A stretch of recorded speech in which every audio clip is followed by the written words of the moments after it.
My name is Giovanni Scotto and I teach at the University of Florence in Italy, and my field of interest is peace and the transformation of violent conflict, with a special focus on education, meaning how human beings can learn how to handle more effectively situations of crisis, conflict and violence. Currently I'm working on Mexico, where there is a situation of widespread violence in society, which is not political. It's basically organized crime, but it has a lot of victims. Within this context, as always in situations of violence, you meet people who want to do something and to be constructive.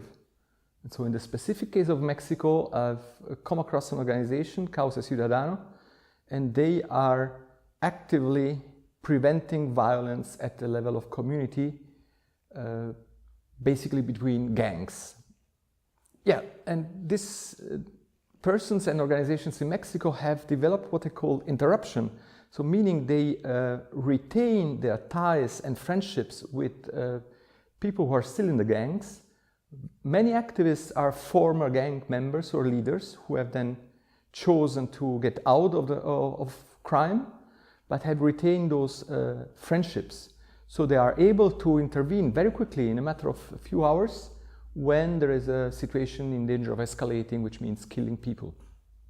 So besides their admiration for the bravery of those activists, what's very important to me is that societies can learn from each other. So we can indeed look at how situations of conflicts and violence are handled in other societies, other cultures, and develop something for ourselves in our own society and context. This is something that happened already back in the 50s when the US civil rights movement looked at a very different part of the globe in order to set up their own instruments of civil resistance, namely to Gandhi's India.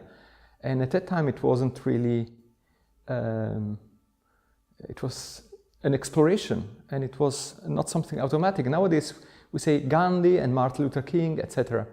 But when it started, it was something completely new, and it was a learning from a very different societal experience.